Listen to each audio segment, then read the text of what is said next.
Hey, we are going to do a presentation. Normally, we would do this in class, and this is a presentation on composition. So, one of the last things I'm going to have you take notes on, besides your elements and your principles, is composition overall. Now, these are going to be things that I want floating in the back of your head also when you're out taking pictures.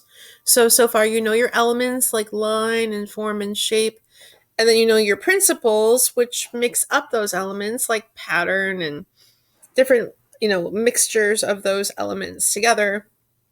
But these are ideas on how to really structure your entire image all together. And these are probably even more important than the elements and principles. But again, they rely on the elements and principles to exist.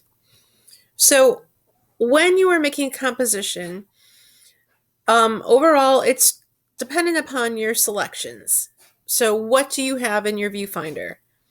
So you're choosing the subject, you're establishing a focal point, which is the point in which the viewer is going to be, drawn to or left with, the thing that seems to be the most important part of the composition of the image itself. And then you also need to specifically choose the background. And I know it sounds like a weird way of stating it, but when you take a picture of something, you actually get to make the decision of whether or not that background is there, because you can walk around the actual subject and change what the background looks like. So the background is often just as important as the foreground, because you don't want the background to take away from your foreground, or you want it there to help establish the focal point. You have to think about it, but most beginning photographers don't.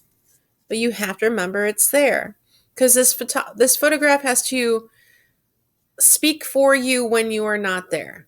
You can't point at the photograph and say, look, this is the most important part. No, your photograph has to stand on its own, and the viewer needs to know exactly what is the most important part without you being there. So what to think about: you need to determine the subject to be photographed. And that would be like even what part of that subject. Think of an interesting subject, so something that maybe a lot of people haven't noticed or seen before. And then think about, what do you see? And then what do you want the viewer to actually see or be left with? So if I'm looking at a classroom of students and I want to take a picture of one of the students, I'll know that I want to take a picture of that one particular student. But if I'm standing far away and I take a picture and the picture includes all of the students in the classroom, I will literally be the only one that knows that this photograph is supposed to be about that one student.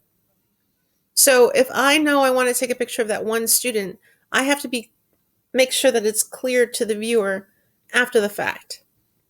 So I have to use my elements and principles to do that. So I can use space and depth of field. I can make a shorter depth of field, so that one student's in focus and everything else is not. Or I can get in closer.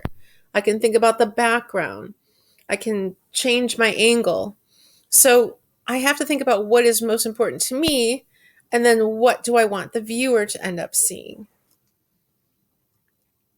So this is one way of thinking about it. So if we're outside, we're taking pictures of these gentlemen playing chess, and I want that one in particular gentleman to be the main focus, I can zoom in, whatever is in my focal point, or whatever's in my viewfinder is what we're going to be left with, and that's what we want to see.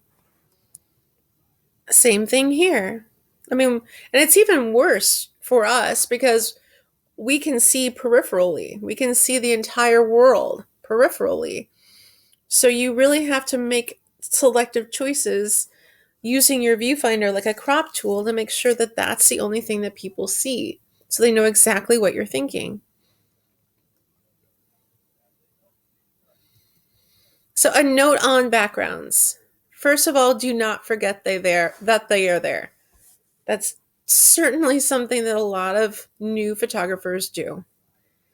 Cluttered backgrounds can ruin many pictures. If there's too much going on, it's not going to be obvious what the focal point should be. Look for interesting or unique backgrounds. So if there's something that's going on in the background that will add to your main subject, by all means, make sure that you do get it in there. And you can use depth of field to blur out your background if you need to, like a short depth of field, something like with an F2. So this is an interesting background because the background actually almost sort of emulates the character in the front.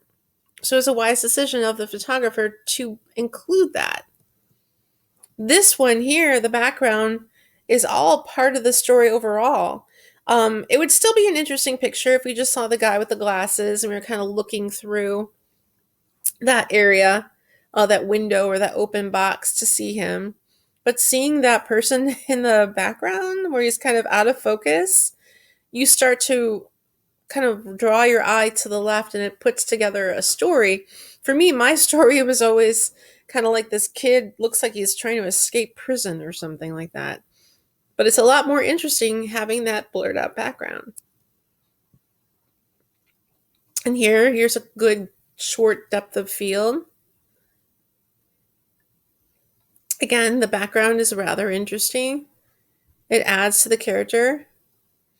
Here we have a short depth of field to make sure that we are focused on the main focal point. And then here we have that note. This is a student photograph. We have that note and it stands out so much more because the background is kind of blurred out. And having that blurred out image then allows you to see this even better. If all those books were in focus, that little note would be lost. So one of the biggest rules for composition is something called rule of thirds. And many of you have probably seen this before. A lot of your phones, as soon as you bring up your camera, will have this imagery drawn right over it. A lot of you have this right in your viewfinder or your eyepiece on your camera.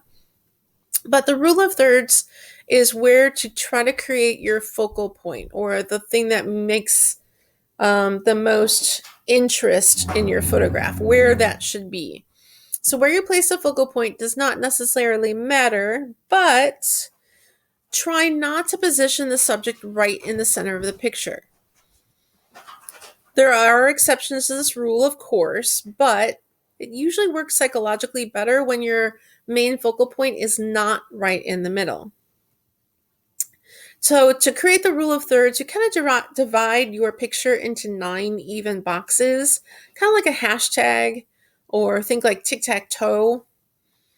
And then the places where the lines cross is ideal for the subject matter or your focal point. So here we have an image, right? You kind of draw these lines over top of it.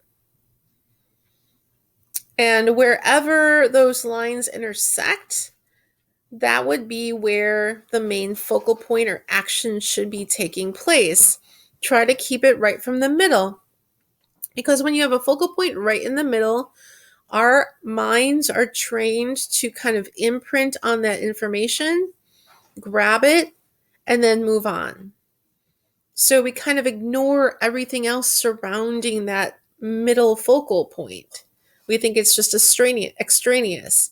But the minute you move your focal point over to the side, your eye then draws across the rest of the picture and tries to put a story together. Here, the focal point are those 2 gentlemen. There's a lot of things that are going on to make that happen. It's the area in which they are. They're a dark color, so we're creating emphasis through value. And then we kind of draw our eye across the rest of the image, and we can kind of see what's going on or try to put a story together. And again, one of your jobs as a photographer is to get people to look at your photograph longer, and this will help with that. Here again, we have this couple, and basically where their heads are the focal point, and usually psychologically that will happen. Wherever you see people's faces, your eye is drawn to that, and then we kind of draw across into the side. Now this is just like a regular student photograph. Now this becomes more interesting just having the student over to the side. If we were to crop it where we just saw her in the middle, we wouldn't think much of her background at all. We probably wouldn't even think about it. let alone what her t-shirt says. But having her over to the side, we look at her, we look down at her shirt, and then we move across and kind of wonder ourselves, what does this forest location have to do with her? Here too, we have a better idea of the actual environment and the moment.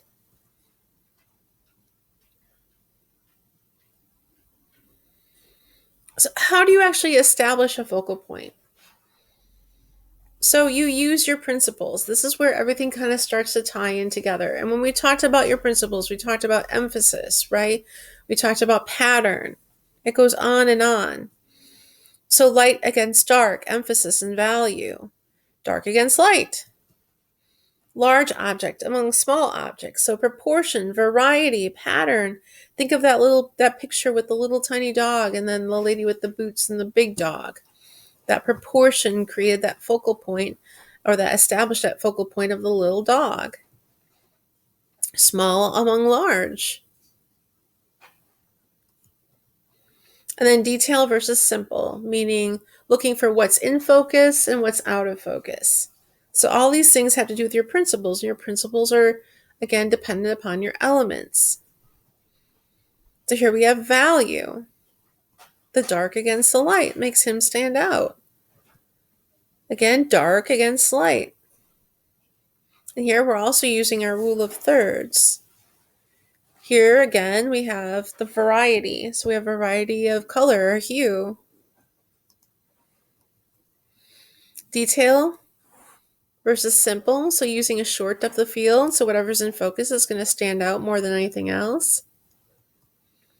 And you can also use repetition. So repetition is another one of our composition rules. So repetition is elements of the photo repeating. Use your principle of pattern. So look for repeated elements like form, shape, value, line. Now, I know some students get a little confused, like why do we have repetition and pattern? Well, the interesting thing is pattern is based on the elements. So we're having a pattern of the elements, so a pattern of line or shape or value or all of those intermixed. But the thing is, you can have patterns of patterns. You can have multiple patterns. So having said that, that's where repetition comes in. So repetition can be actually a repetition of pattern. So here we have the repetition of pattern of line and circle. And your eye kind of follows along those plates. And then we bump into her face and we almost end up comparing her face with those plates. Shadow and shape, value. And whenever you have these repetitions of patterns too, your eye keeps going back and forth. And it's always kind of subconsciously looking for the one that is different. So here we have repetition of the pattern of line, of value. And all of these, if you don't notice it, it brings your eye across, creating movement.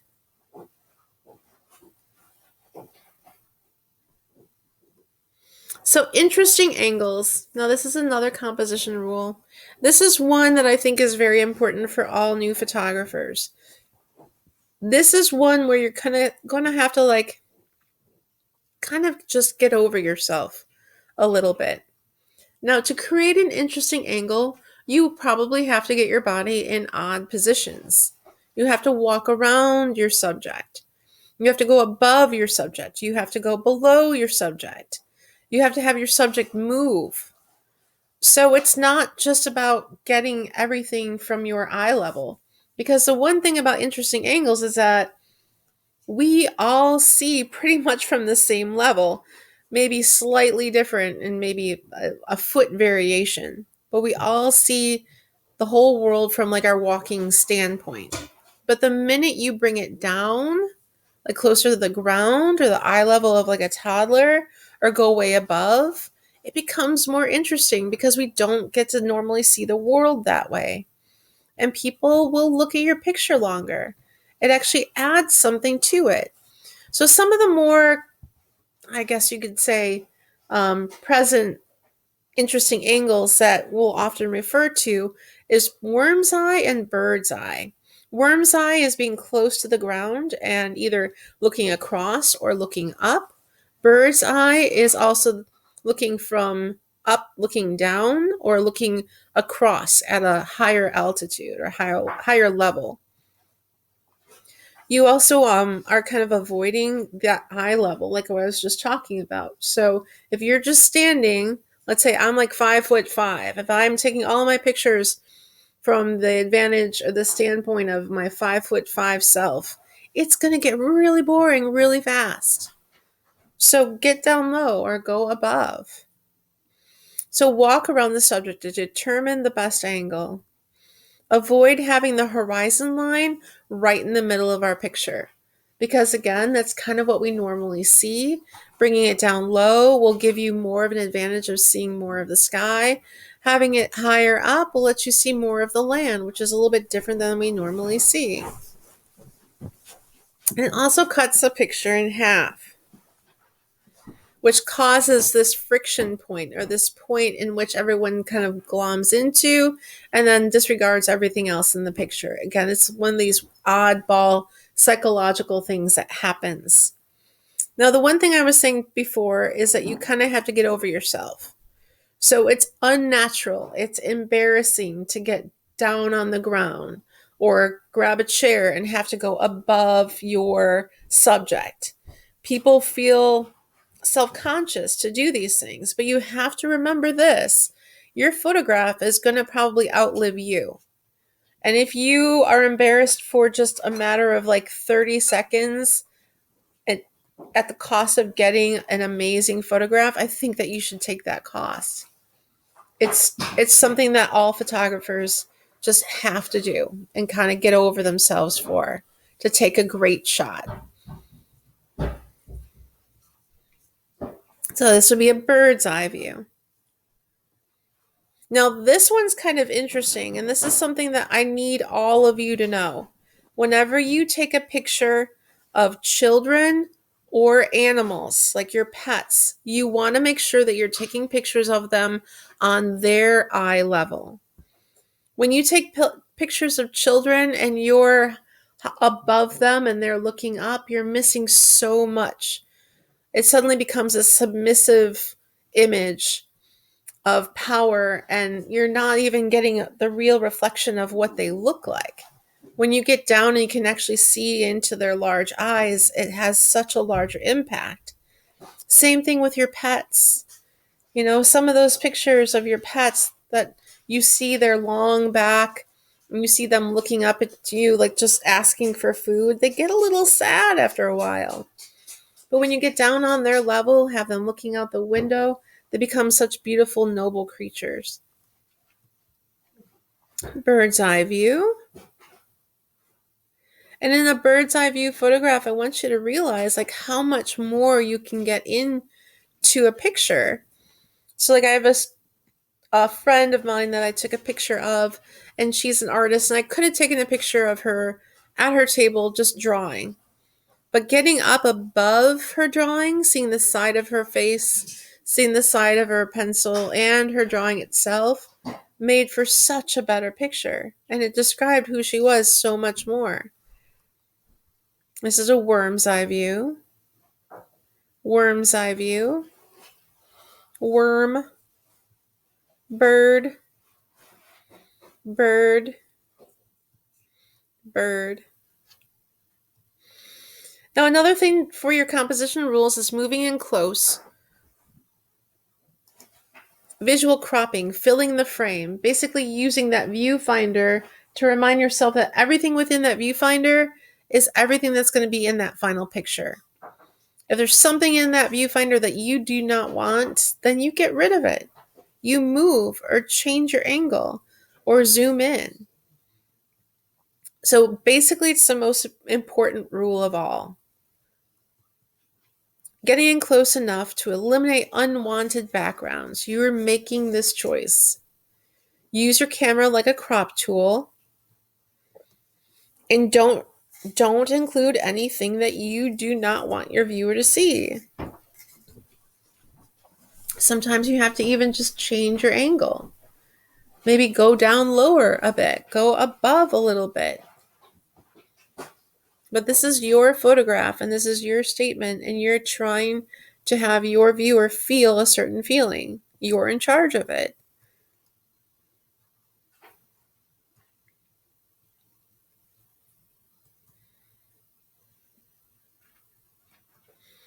Now, the next is framing the subject. Um, your subject is more interesting if it's framed, especially by something unique. And this is a technique. I think all of the ones previous to this are pretty important to almost every photograph. This is just more or less a technique that you can use to make sure that your viewer has a unique idea of what the focal point is. So think of a frame within a frame. You're going to be looking through something else to see probably the main focal point. By having that foreground that you're looking through establishes a feeling of voyeurism, like you're seeing something that you shouldn't, but it also gives you a better idea of the context or the situation in which you're taking this photo. So it also creates shapes, emphasis, depth, and more. There's a story that suddenly is established. So here's a photograph, and it would have been a great photograph of the kids, right? We're kind of on their level. Obviously, it's not the most uplifting photograph because they're basically playing in rubble. But when you look through a broken wall that's already there too, it really kind of puts everything into perspective of what these children are having to endure right now.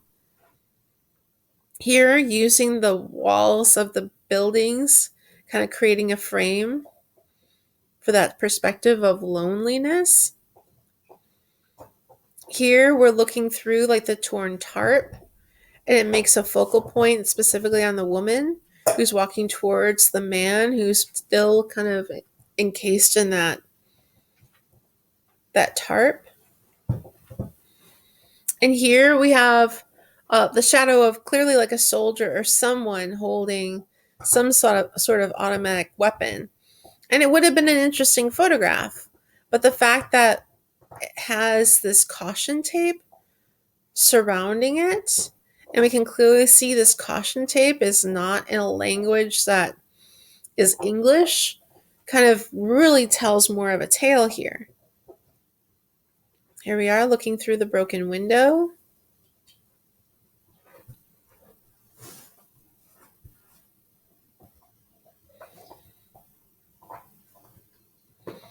And all of these, like I said, really kind of establishes context or location or space, that feeling of a more three-dimensional world. Now, leading lines, and we've come across leading lines before. This is the last compositional technique that I'll be talking to you about. So leading lines involves movement and line, and it's almost like this magical arrow that will point directly to the viewer where you want them to look.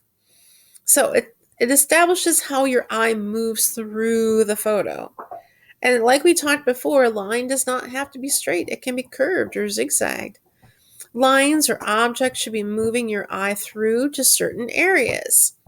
And what area is your eye drawn to first or last after it moves along these established lines? And they should draw the reader up or over across a photo right to that specific final focal point.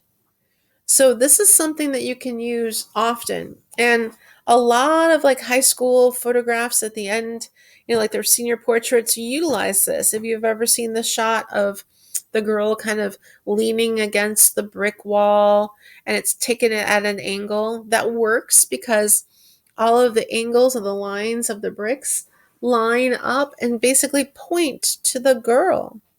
So leading lines is established and used a lot more than you really think it is. So here are the leading lines of the road and the trees, all that bring you right back into here. Now the leading lines here curve. So we have the banister curving, and then the lines here, and the road, and all of it brings you right to the bicyclist. So he's your focal point, but the interesting thing is he's not the thing that you notice first. And this one I always think is fantastic. And it kind of reminds me of one of the first photographs I showed you when we started talking about line. We had all those lines that are established from the building, and then there was this little building way in the back, and that was your focal point. Here too, we have the lines of the fence, right? Drawing you through perspective, the sidewalk here, all of it brings you to what's your focal point? It's the kid. And the kid, the funniest thing is he's your focal point, but he's also probably the smallest thing in the entire image. And then again, using leading lines. So what I want you to do is make sure that you have your notes filled out. You can always go back through this presentation and pause it at any point. But these are your composition rules. Your composition rules are designed to help you make great pictures. So you're looking for elements. You're figuring out how the elements can be mixed up with your principles. And you're using all of that then to define a wonderful composition using your composition rules. Okay? All right. I will talk to you later.